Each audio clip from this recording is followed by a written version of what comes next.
Ja, jetzt habe ich natürlich nur 23%, darauf war ich nicht vorbereitet. Ja, Aber das waren 90% der Fälle nicht. Das ist egal ja. welcher? Ja, ist egal welcher. Sehr gut. Okay. Dann gucken wir mal. Das sieht gut aus. Da bin ich mal gespannt, was du mir für Fragen stellst. Ja. Habe ich Ich ja die auch. ganze Zeit darüber nachgedacht, was Ja. jetzt so für Fragen kommen können. Ja, ich wüsste es selber noch nicht so richtig. Warte mal ganz kurz, ich muss das noch ein bisschen austangieren hier so. Ja, aber das sieht gut aus. Ja. Sieht Ja. man sie auch? Was sagst du? Sieht man sie auch? Die sieht man auch, ja. Sehr gut. Na dann, Prost erstmal. Jetzt haben wir hier Sonntag einfach. 10 Uhr. Ich hab dich, guten Morgen, wie ist dein Name? Kevin. Kevin, ich bin Karl. Ich habe dich jetzt schon ein paar Mal hier gesehen. Wir sind Ja. hier im Prenzlauer Berg. Und bist du immer hier im Prenzlauer Berg? Also nachts habe ich meinen Platz in Altschmöckwitz, das ist in der Nähe von Grünau. Ja. Irgendwie zum Verlass des Reifenlager. Ja. Und da habe ich mir was hergerichtet, damit ich mit ihr nachts Ruhe habe und tagsüber fahre ich hierher ab. Um 8.30 Uhr bin ich immer hier, seit Ja. 2 Wochen jetzt bis 12, 13 Uhr, um ein bisschen Ja. Geld für mich in die zusammenzuziehen. Ja, super. Jetzt so direkt immer auf der Schönhauser hier im Prenzlauer Berg. Ich muss auch sagen, ich war vorher immer Frankfurter Allee. Ah ja. Da habe ich 170 bis 180 Euro am Tag gemacht. Hier Ja. mache ich jetzt zwar nur 50 bis 60 Euro am Tag, aber hier habe ich wenigstens viele Leute, mit denen ich rede, mit denen ich auch ins Gespräch kommen kann, wenn ich hier sitze. Ja, ja. Und würdest du sagen, es gibt einen deutlichen Unterschied zwischen deinem alten Platz und dem jetzt hier? im Ja. Prenzlauer Berg? Ja. Ja. Von der Mentalität her? Von der oder was? Mentalität her und von der sympathisch, wie nennt man das? Ja, von der Sympathie. Von der Sympathie her Ja. ist es auch weitaus anders als in Frankfurt. Wie alt bist du? 21 geworden am 24. Februar. Krass. Und obdachlos dann quasi. Weil meine Großeltern verstorben sind. Wann sind die verstorben? Vor 3 Jahren. Vor 3 Jahren. Das Jugendamt wollte mir nicht mehr helfen mit Jugendwohngruppen. Ja, und du bist bei denen groß geworden quasi? Ich kenne Und- meine Eltern, also meine leiblichen Eltern kenne ich nicht, Ja. meine Großeltern sind von Ja, ja, Eltern. ja, krass. Okay. Ja, das sind dann so die Schicksalsschläge, wo kann man halt dann nicht mehr so richtig, Ja. wo es dann halt, genau. Und wie lange warst du jetzt noch obdachlos? Seit 3 Jahren. Jetzt sind es 4 Jahre. Jetzt sind's Seit 4. meinem Geburtstag sind es 4 Jahre. 4 Jahre. Weil genau zu meinem Geburtstag sind meine Großeltern Ja, verstorben. krass. Und wer ist er? Sie? Das ist ein Hündin? Mädchen. Das ist ein Mädchen. Hündin. Wie alt ist sie? Also sie ist 2 geworden am 25.12. Ja. Und sie heißt eigentlich ursprünglich, als ich sie bekommen habe, Rosalie, aber den Namen fand ich nicht so schön, dann habe ich sie, ihr richtiger Rufname, oder wenn sie Scheiße gebaut hat, ist Rosalia, ihr richtiger Name, und ihr Spitzname, mit dem ich sie rufe, ist Rose. Rose. Wie eine weiße Rose. Und wie alt ist Rose? 2. 2 jetzt. 2 geworden. Und wo hast du sie her? Ich habe sie von einer angeblich vermeintlichen Züchterin, die Golden Doodle, also Golden Retriever Pudel, Okay. züchtet, und da hatte ich ja einen Welpen von ihr Ja. bekommen letztes Jahr. Ja. Das war der einzige, der aus dem Wurf überlebt hat. Das waren 13 Welpen, und mein Socker war der einzige. Ja. Und dann wurde er mir am 19.08. einen gesunden Hund vergiftet, und dann habe ich sie am 4. Oktober bekommen. Wie wurde der vergiftet? Du weißt ja bestimmt, ich darf doch du sagen, oder? Ja, klar. Du weißt ja bestimmt, bei Welpen kannst du super einfach und super easy trainieren, von Anfang an ohne Leine zu laufen. Und ich habe mir jetzt zwar ein Geschirr für ihn geholt und eine Leine geholt, aber habe ihn halt wirklich dauerhaft ohne Leine laufen lassen, weil du kannst ja wirklich schnell greifen. Er hat es geliebt, mit Stock zu spielen. Ja. Ich habe gedacht, er hat einen Stock gefressen. Ja. Ja. Und dann, Ja, und auf den Röntgenbildern, so wie die Ärztin zu mir gesagt hat, war es Rattengift, aber es war, muss ja auch das anderes gewesen sein, weil er hatte gar keine Organe mehr. Also die ganzen Organe, er ist, Mal die verletzen dann von unten und dann. weil du weißt ja, auf Röntgenbildern gesunde und vorhandene Organe sind komplett schwarz und kennzeichnet wie dein Stativ oder komplett schwarz. Ja. Da war alles weiß. Ja, alles. Ja, das soll auch ein ganz qualvoller und schmerzhafter Tod sein, und das ist wirklich nicht nachzuvollziehen, wie Menschen sowas machen können. Ich verstehe es auch nicht. Echt ein Ding, ne? Ich weiß zwar, dass es Hundehasser gibt, Dankeschön. Ich weiß zwar, dass es Hundehasser gibt, aber ich denke mir, lieber denke ich mir meinen Teil dabei. Ja. Ich mache auch halt gerne. so hinterlistig, ne? Ja, ich mache auch gerne, wenn ich in Gesundbrunnen zum Beispiel so einen Giftköder sehe, Ja. nehme ich den in so einer Kacktüte und bringe den zur Polizei oder zum Labor. Ja. Auch wenn die Polizei mir jedes Ja. Mal sagt, dass sie da nicht so viel machen können, wenn ich da Ja. eine Probe hinbringe, aber wenigstens Ja. kann ich denen Bescheid sagen, wo es vermehrt auftritt, weil durch Socke habe ich jetzt auch durch sie sehr, sehr großen Schaden. Ich lasse sie auch höchstens nur 2-3 Sekunden am Baum schnuppern, weil ich da einen viel zu großen Schaden durch habe. Und jetzt, du hast sie jetzt seit 2 Jahren und würdest du sagen... Na, sie habe ich nicht seit 2 Jahren. Nee, sondern? Seit letztes Jahr Oktober. Letztes Jahr Oktober. Letztes Jahr Oktober. Sie ist 2? Okay. Sie ist 2 geworden. Sie ist 2 geworden und ich habe sie seit Oktober. Ja. Ich habe sie erst seit Oktober. Ja. Weil ihre alte Besitzerin auf 50 Hunde reduzieren musste, weil ja da so eine neue Regelung kam für Züchter, dass sie jetzt nur noch 5 haben müssen und dann hat sie mir sie angeboten. Ja. Und okay, verstehe. Du hast sie jetzt seit Oktober und das sind jetzt, was haben wir jetzt? Knapp 6 Monate. Knapp 6 Monate. Nee, es sind jetzt sogar ein bisschen mehr als 6 Monate, weil am 4.3. habe ich sie, wurde es ein halbes Jahr. Der Grund, warum ich frage, ist, ich finde, es ist halt ein mega interessantes Thema, dass gerade Leute, die größtenteils auf der Straße leben, ne, mit Hunden zusammenleben, da sieht man halt oft, dass die wirklich entspannte Hunde immer haben. Ne? Und da stellt man sich halt die Frage, wie kann das sein? Ne? Ja. Also das ist, ich sag jetzt mal, die Otto-Normal-Family, die halt arbeiten geht, 3 Kinder hat, ein Familienhaus, die kommen wieder, die machen Agility, die fahren in den Hundepark. Die machen was? Ja, so ein Hundesport, weißt du? Okay. Und die fahren in den Hundepark, viele soziale Kontakte, bezahlen viel Geld. Also das kann ich mit ihr nicht machen, weil sie anderen Hunden nicht so sozial ist. Ja, aber ich meine mal, die machen relativ viel und trotz alledem haben diese Familien oftmals zurzeit sehr nervöse, stressige Hunde. Und wenn man aber die Abwandlung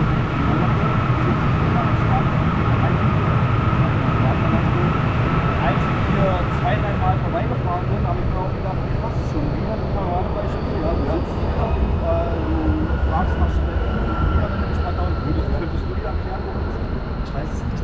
Ich weiß es selber nicht. Wahrscheinlich, dass sie so ruhig ist oder halt so entspannt ist, kommt von meiner persönlichen mentalen Einstellung und von meinem Gefühl her. Ja. Weil Hunde, ist meine Meinung, riechen ja auch, ob eine Person gut ist und halt entspannt ist. Stimmt. Und für mich ist es halt wichtig, dass sie auch ein ruhiges, also tagsüber hat sie jetzt hier nicht so das ruhige Umfeld, aber ab 13, 14 Uhr fahre ich ja dann nach Gesundmann, ich bin Cannabiskonsument, hole mir mein Cannabis und dann fahre ich nach Ludwigsfelde raus aufs Feld oder nach Rudplatz.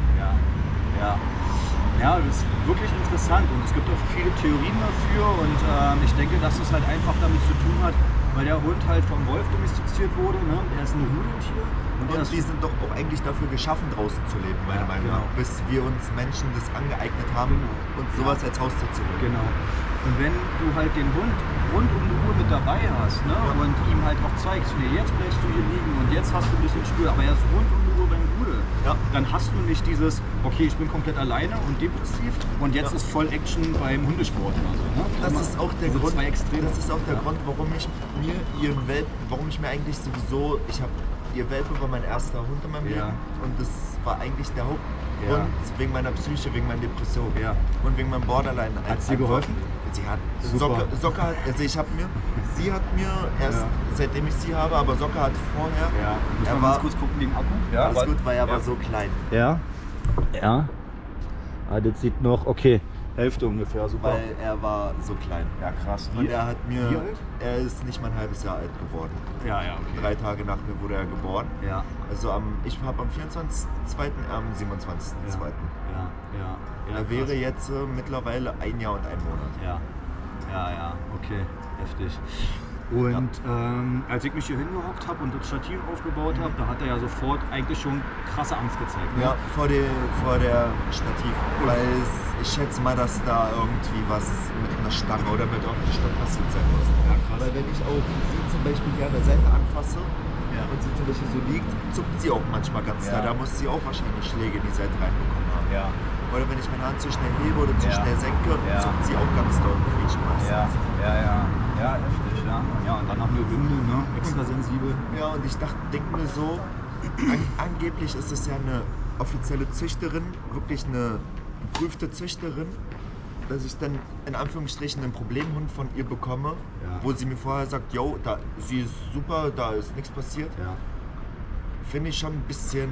Ja. Ich liebe sie über alles. Sie ist mein Goldschatz, sie ist alles, was ich.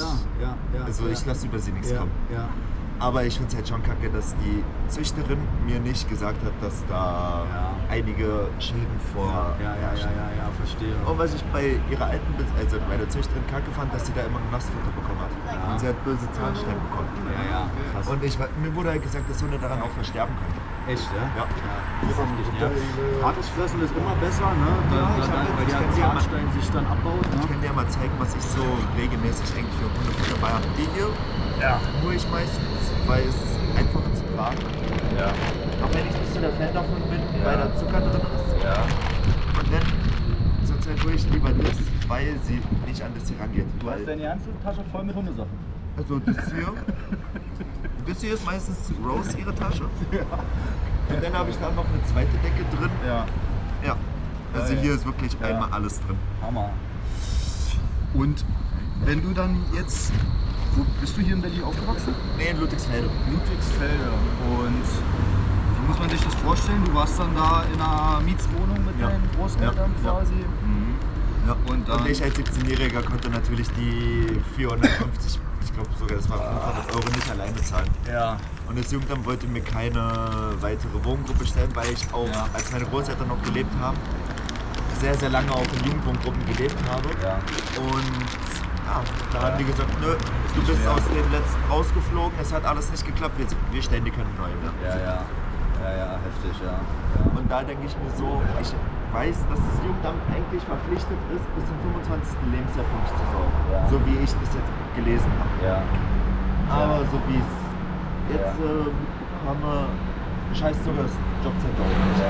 Also ich habe jetzt seit letztes Jahr, Januar, habe ich wirklich überall in Berlin bei jeglichen Jobcentern Anträge abgegeben bis zum geht nicht mehr. Wurden alle abgelehnt, weil ich keine Postadresse habe. Und weil ich halt auch, meiner Meinung nach, ich habe ja eigentlich keinen richtigen Personalausweis, Ja. sondern nur, Auch nicht. ich habe nämlich nur so ein Ding hier. Das ist so eine Art Kontrolldruck von meinem alten Einwohnermeldeamt, Ja. wo ich meinen Ausweis damals machen lassen habe in meiner Suchteinrichtung für Obdachlose. Ja. Und eigentlich müssten die das doch akzeptieren, weil hier ist alles von meinem Namen drauf. Ja. Ja. Das ist ein Ding, ja. Und wie machst du das mit dem Futter? Also kaufst du jetzt das Futter von den Spendeneinnahmen? Oder?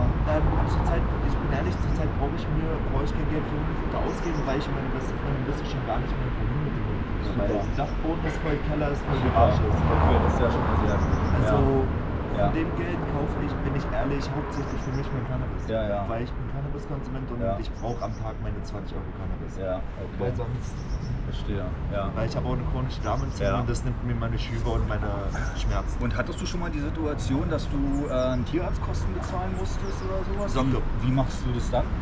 Bei Socke waren das 990 Euro. Ja. Das teuerste war halt die Sauerstoffvergabe, Ja. aber da hat es meine beste Freundin bezahlt. Schön. Das ist ja Ja, geil, wenn man dann wirklich noch irgendwie Leute um sich herum Ja. hat, die einen dann unterstützen. Ja, Ne? weil diese 900 Euro hätte Ja. ich nicht alleine stemmen können. Ja. Höchstens 120 hätte ich machen können und dann, Ja, Achtung, Hund. ja, das ist sogar ein Weibchen. Ja. Ja. Mhm.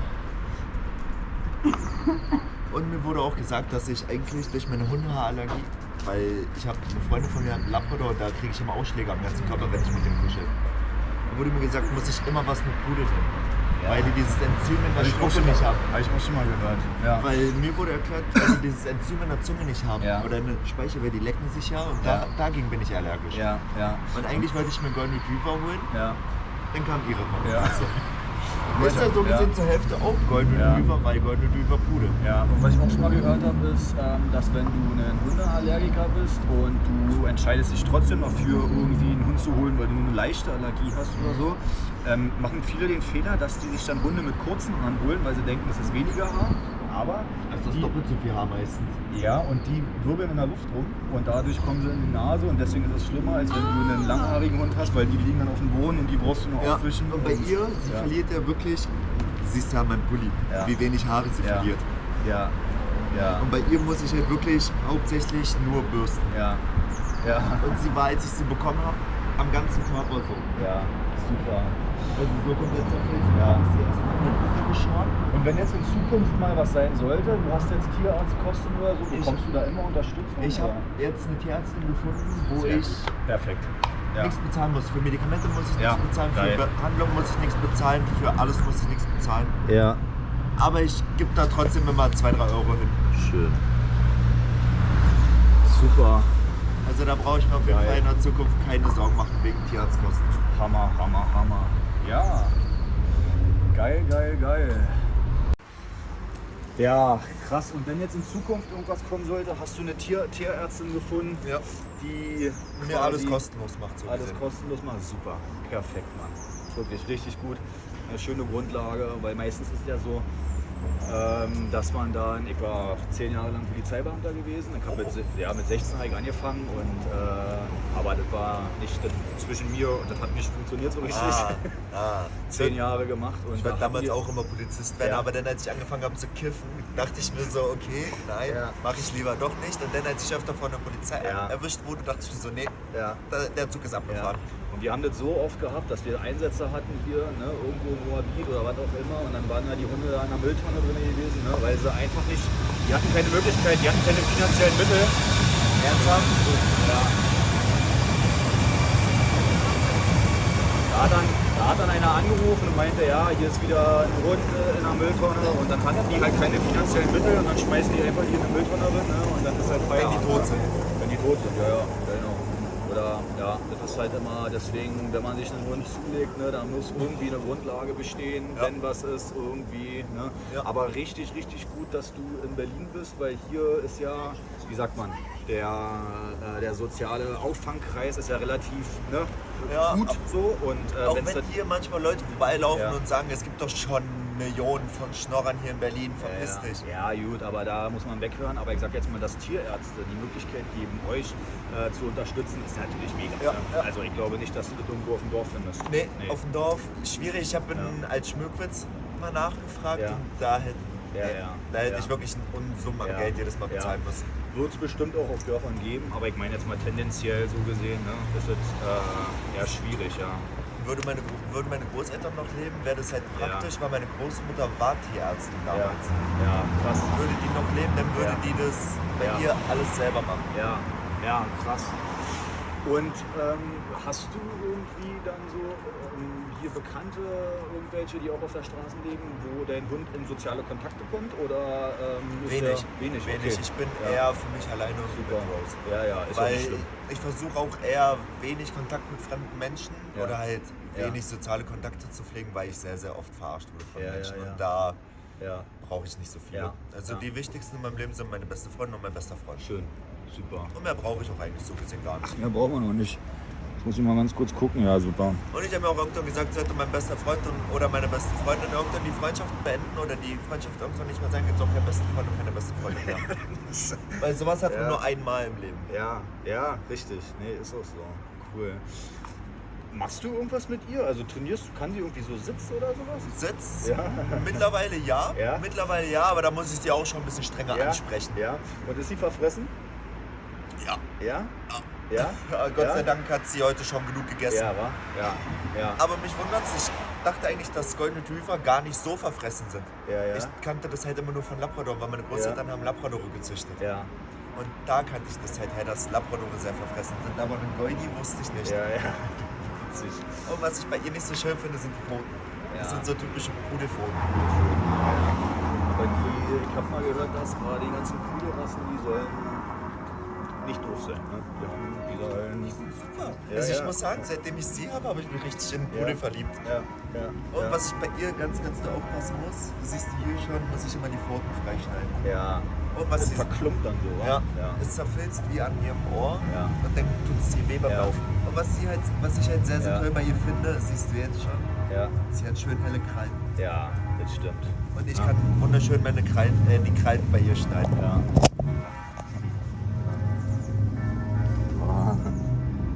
Süße. Ja, ganz ängstlich, wa? Ja. Gib ihm mal so einen kleinen Leckerli. Würde sie davon was nehmen? Weiß ich nicht. Ja. Muss ich mal gucken.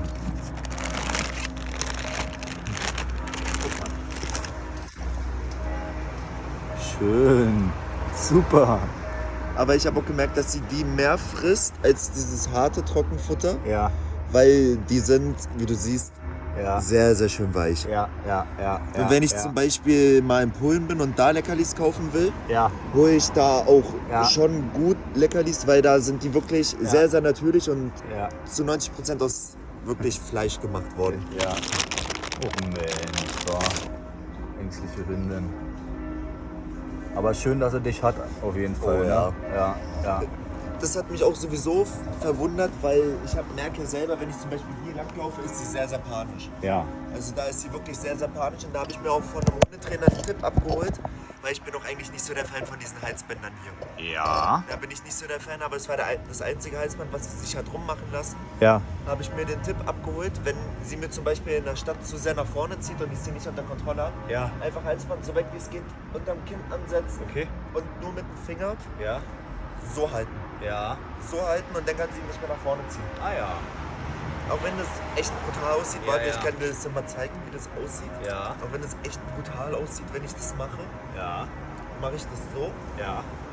Ja. und dann halte ich es so fest. Ja. Und dann kann sie nicht nach vorne ziehen. Okay, verstehe. Auch wenn ja. es echt brutal Ja. so aussieht, aber für Ja. mich ist es einfacher, Ja. anstatt jetzt für 20, 30 Euro ein Heidi zu holen.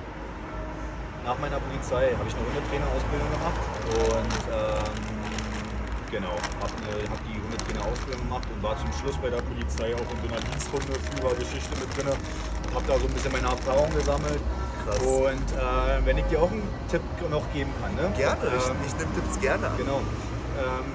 Bei dem Hundetraining ist das immer wichtig. Also Bestrafung ist nicht verkehrt, man kann eine Bestrafung geben, ne? Die muss aber wirklich adäquat sein. Also die darf nicht zu dolle sein, ja, aber ich auch weiß, nicht zu ich leicht. weiß, Genau. ich weiß. Deswegen muss man gerade bei ihr sehr, sehr aufpassen. Bei ihr Ansonsten- habe ich herausgefunden, die beste Bestrafung ist, beziehungsweise Bestrafung, Ja. Unterwerfung. Ja, da würde ich bei ihr ein bisschen aufpassen. Aber was noch viel wichtiger ist, ja, was viel wichtiger ist, ist, dass du sie richtig, wenn sie das richtige Verhalten zeigt, auch belohnst. Weißt du, also wenn sie nicht Natürlich, sieht, wenn sie natürlich. nicht sieht, dass du dann sagst, super, Ja. ihr dann auch ein bisschen fressen jetzt und so. Ich glaube, das ist ja beim Longboardfahren bei ihr angewöhnt, weil ich fahre ja leidenschaftlich mit dem Longboard. Ja. Und sie hat am Und Anfang rennst du dann hinterher? Nee, sie hat am Anfang wirklich die komplette Leinenlänge Abstand gehalten nach Ja. links. Ja. Da habe ich angefangen, erst langsam loszurollen Ja. und ihr immer Leckerlis oder halt Hundefutter Ja. hinzuhalten, währenddem wir angefangen Geil. haben. Und mittlerweile brauche ich nur noch in die Hände klatschen, Ja. losrufen und sie fängt an Ja, geil. loszuziehen. Super. Also das ist, da habe ich es Cool. wirklich sehr, sehr gut hinbekommen. Hey, danke dir auf jeden Fall für deine Zeit. Gerne. War ein sehr schönes Gespräch gewesen auf jeden Fall. Kommst du irgendwie ins Internet rein? Hast du ein Handy oder irgendwie? Ja, das, aber da muss ich jetzt erstmal weiter sparen, um das reparieren zu lassen. Okay, verstehe. Hast du eine Telefonnummer? Ja. Ja? Pass mal auf, ich würde mir die mal, wenn du Lust hast, mir mal deine Telefonnummer Ja, aufschreiben. ich kann es sogar auswendig. Super, dafür brauche ich nur gleich mein Handy. Safe. Und, genau. Hey. Hey, hey. Nein. Und Dafür nein. ja, genau. Und wir machen in Zukunft, wir sind ja eine Tierschutzorganisation und wir haben so ein paar Projekte geplant, auch so für Obdachlose mit Hund und sowas. Und wenn sowas mal sein sollte, also wenn du irgendwie bei Instagram reinkommst, ne, ja, dann ist International Dog Rescue Team heißt es, ich schreibe dir das nochmal auf. Easy, das- Aber ich würde dich telefonisch kontaktieren, wenn mal was sein sollte. Safe, Kommst safe. du mit in unsere Liste mit rein? Ja. Und dann, Gerne, ja, gerne. Vielen Dank für deine Zeit auf jeden Fall. Ich darf nur. Immer wieder gerne. Für sowas